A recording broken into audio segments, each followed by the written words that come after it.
si vamos al principio del vídeo y recordamos lo que dije, es justamente que la razón se doblega ante el misterio infinito de Dios, se postra ante Dios porque dice: Dios, qué grande eres, qué infinita es tu misericordia, que mi razón no llega a abarcarte, ¿no? Porque si no, no sería Dios. Vamos a hablar claro. Es decir, si mi razón llegara a abarcar a Dios, pues no es Dios, es un producto de tu mente, es un daimon, como decía Sócrates, o es un genio maligno, como decía Descartes, o lo que tú quieras, pero no es Dios. Es decir, desde el momento que tú puedas meter a Dios en tu mente, no es Dios.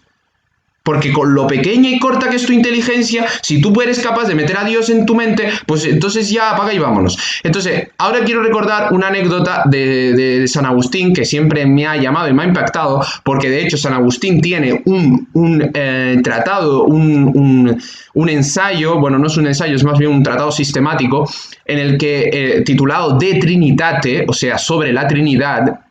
Y justamente aquí San Agustín penetra en el misterio tan grande, tan sublime como es el misterio trinitario.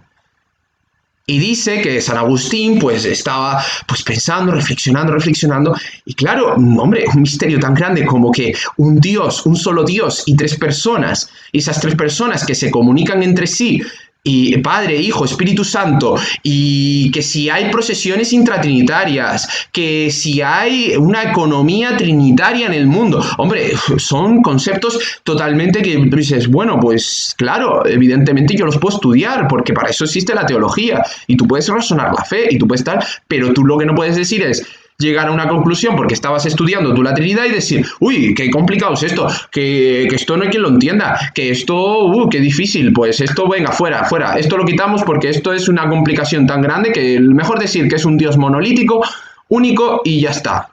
Hombre, no. Es decir, es que la razón se tiene que doblegar ante el misterio absoluto de Dios y decir, Señor, creo, pero aumenta mi fe.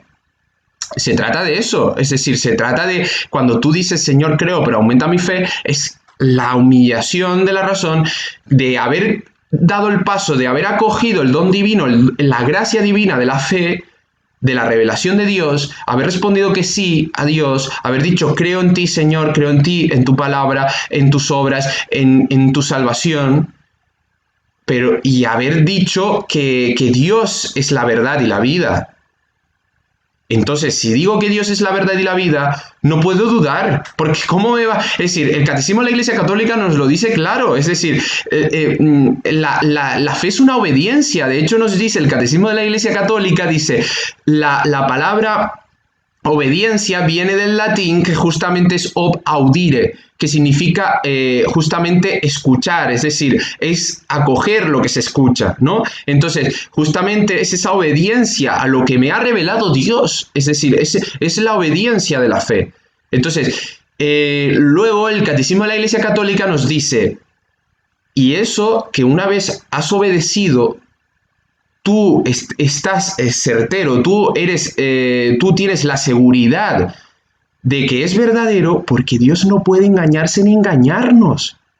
Dios no puede engañarse ni engañarnos. Dios es la verdad con mayúsculas. Es el fundamento de todo. ¿Cómo el fundamento de todo? ¿Cómo la verdad? Si tú crees que Dios es la verdad, ¿cómo puedes dudar? Es decir, la verdad te va a engañar. Es que es un contrasentido, es decir, si tú dudas es que tú no crees que Dios es la verdad. Si tú dudas es que tú no crees la frase de Jesucristo, el ipsísima verba Jesu de Jesucristo, justamente que nos dice, habría que mirar si es ipsísima verba Jesu en el sentido de literal, pero justamente nos dice el Evangelio, nos dice, yo soy el camino, la verdad y la vida. Entonces, si tú has leído el Evangelio, si tú has acogido la palabra de Dios, ¿cómo luego eres capaz de decir que dudas? Si te ha dicho Jesucristo que es el camino, la verdad y la vida. Esas tres cosas en uno. O sea, lo más grande es Jesucristo. Entonces, si te ha dicho, yo soy el camino, la verdad y la vida, ¿cómo me puedes tú decir alegremente y quedarte pero tan pancho? Es decir, perdone la expresión, pero es que se quedan tan panchos en plan, y les ven las caras como en plan diciendo, ya dije el no a más, voy a hacer una tesis doctoral sobre esto. Hombre, si Jesucristo es el camino, la verdad y la vida, ¿cómo puedo dudar? Dudar implica desconfianza. Dudar implica, es lo contrario de la fe. Dudar es lo contrario de la fe. Si la fe es confianza, pero no una confianza humana, sino una confianza en un ser superior, en este caso es Dios, por tanto es mucho más grande que cualquier confianza humana. Podemos hacer analogía, ¿no? Como nos decía Santo Tomás, pero justamente es una confianza infinita, ¿no? Es una confianza que desdobla, porque justamente tenemos a un ser absoluto y un ser finito, finito, muy pequeño, que es el hombre. Entonces, si creemos en Dios, yo no puedo dudar, porque entonces no creo en las palabras de Jesucristo. Yo soy el camino, la verdad y la vida. El que cree en mí vivirá para siempre. Entonces, ¿cómo puedo dudar de alguien que se autodenomina la verdad con mayúsculas? Es que cualquier doctrina, cualquier tontería que nos encontremos en el mundo, eso sí podemos desconfiar. Porque tú puedes decir, vete tú a saber si me están llevando por caminos que no tal que igual. Pero de Jesucristo, de Dios, dudar de Dios. Entonces, ¿en qué queda Abraham? El modelo, en nuestro padre en la fe, nuestro modelo que nos lo menciona en el Catecismo de la Iglesia Católica, al hablar en esa sección de creo, creemos. ¿En qué queda? ¿En qué queda la Virgen María? Que es el modelo de fe cuando se adhiere completamente al plan divino. Se postra ante Dios. Y nos dice fiat. O sea, lo leemos en el Evangelio, le dice a Dios, al Señor, al arcángel, le dice, fiat, hágase, fiat. O sea, ¿nos imaginamos a la Virgen María en serio cuando llega el arcángel Gabriel a anunciarle que concebirá un hijo y que será por obra del Espíritu Santo y que será el Hijo de Dios? ¿Nos creemos en serio que hubiera dicho María, yo dudo, pero bueno, venga, vamos a probar? ¿Pero de qué estamos hablando? ¿Pero en qué hemos caído? ¿No será que se están cumpliendo las palabras de Jesucristo que dice en el Evangelio, cuando vuelva el Hijo del Hombre, ¿encontrará fe en la tierra? ¿No será que se está cumpliendo? Porque parece que fe, complicado encontrar. Es que, vamos, ¿de qué estamos hablando? ¿De a qué juego estábamos jugando? No lo sé. Porque los grandes modelos de fe y nos ofrecen justamente todo lo contrario. Los grandes modelos de fe, los modelos que nos propone el Catecismo de la Iglesia Católica de fe, son Abraham y la Virgen María, y son todo lo contrario de la duda. ¿Pero de qué estamos hablando de dudas? ¿De qué estamos hablando? Y parece que, es que yo te lo digo, yo he escuchado todos estos días, y ya hoy fue el sumum, porque hoy fue que estaba leyendo un libro religioso que trata sobre religión católica, no ni protestante ni nada. Y tú te quedas leyendo y vuelvo a leer lo mismo, que es normal que se dude, que es normal que haya dudas en la fe. Pero hombre, ¿será normal? ¿Será que tú tienes que profundizar, que tú tienes que dar un sí absoluto a Dios? ¿Será que tú tienes que responder bien a Dios, que todavía no lo has respondido bien si estás dudando? ¿Será que tienes que entregar tu ser y tu vida a Dios y lo que has entregado es una cosa muy parcial? Pienso yo, no sé. Es decir, vamos a centrarnos en toda esta cuestión. Bien, y para acabar, quería, pues eso, leer en toda esta exquisición, quería leer el fragmento justamente del Catecismo de la Iglesia Católica que nos habla que justamente dudar es un pecado contra la fe. Pero podrían ustedes decir, bueno, dudar, pero dudar voluntariamente es un pecado contra la fe. No, no, no, no, no, no. El Catecismo de la Iglesia Católica nos dice claramente que dudar, tanto voluntaria como involuntariamente, es un pecado contra la fe. Y lo voy a leer para que ustedes vean justamente a lo que me he estado refiriendo en todo este vídeo y lo que he estado un poco pues desarrollando en toda esta disquisición, porque parece que dudar es justamente lo necesario, justamente lo correcto, justamente lo que debe hacer todo el mundo, ¿no? Porque parece que el hombre posmoderno, porque acordémonos que ya no es el hombre moderno, porque la modernidad la dejamos atrás hace mucho tiempo, ¿no? Es decir, ya después de ya finales del 19, principios del 20, ya el hombre moderno estaba muriendo, acordémonos, el hombre moderno no tenía ninguna, ya poca credibilidad, y ahora estamos en la posmodernidad, que la inaugura Sartre, Nietzsche, Schopenhauer y demás condiscípulos. Y todos estos los que nos dicen Dios ha muerto, ¿no? Dios ha muerto, o nos dicen la vida no vale nada, no tiene sentido, véase Schopenhauer, la vida no vale, no tiene sentido, decide como la mejor forma de suicidarte, ¿no? Es lo que nos dicen. Sartre, el existencialismo es un humanismo. Ateísmo puro y duro. Entonces, yo no quito valor a su pensamiento, que tiene cierto valor. Puedes encontrar ciertos atisbos de racionalidad interesante, de argumentación filosófica interesante, pero hombre, estamos en la posmodernidad. Y a lo que nos ha llevado, a lo que nos ha llevado, señores, el Übermensch de Nietzsche, a lo que nos ha llevado, nada más y nada menos que al nazismo, campos de concentración y a la destrucción del hombre nos ha llevado.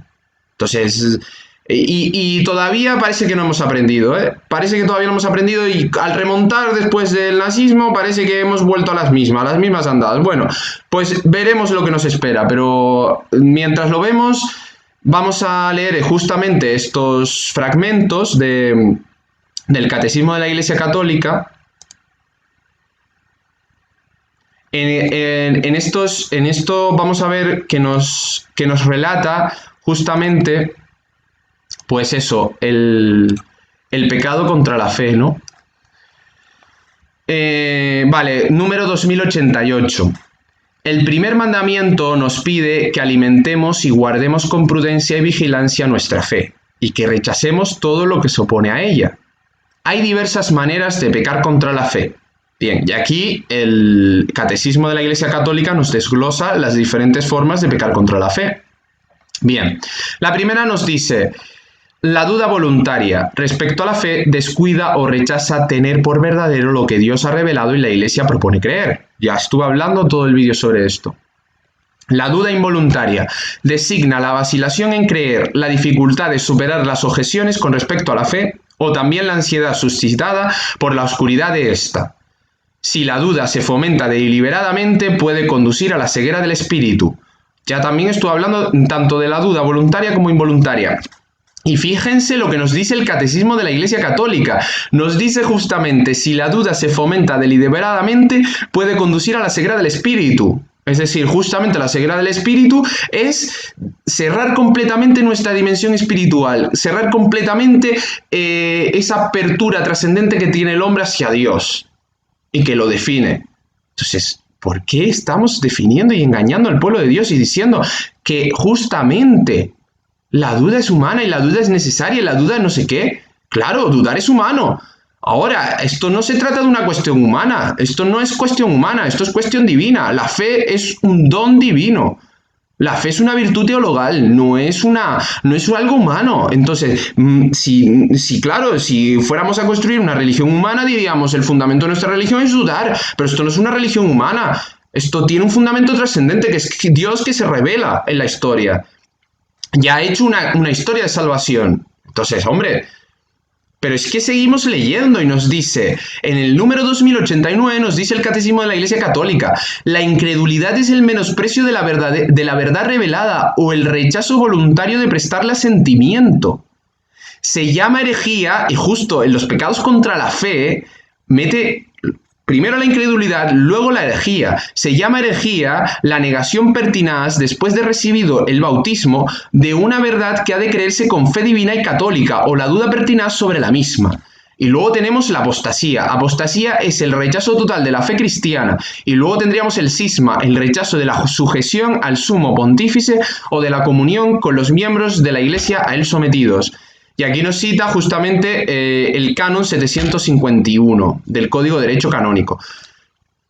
Bien, simplemente era esto, dejar claro, ¿no? Es decir, justamente para que vean que yo no me lo estoy inventando, que el Catecismo de la Iglesia Católica nos advierte muy encarecidamente que cuidado con la duda y cuidado con la incredulidad, porque no es que pueda, es que es pecado contra la fe. Entonces, vamos a ver, porque a ver si nos situamos y nos quedamos pensando si nos encontraríamos nosotros a Abraham o a la Virgen María, que se nos propone en el Catecismo de la Iglesia como modelos de fe, diciendo, bueno, yo dudo, pero vamos a ver, puede ser que... Bueno, voy a probar. ¿Pero esto qué es? ¿Pero esto qué es? O Abraham, nuestro padre en la fe, decir... estoy dudando todo el rato, ¿eh? Madre, qué cantidad de dudas tengo, ¿eh?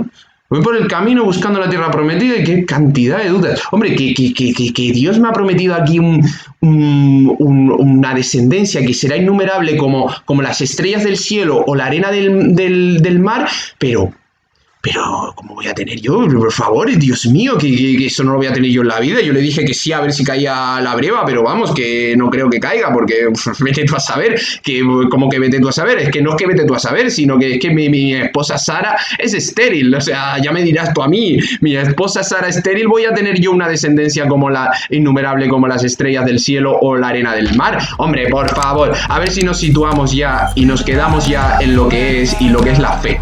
Y dejamos de marear la perdiz y das tu paso y tu sí y tu fiat a la fe, o te quedas en tu esquina pensando en Descartes, en Schopenhauer y en Nietzsche. Y ya está, hombre.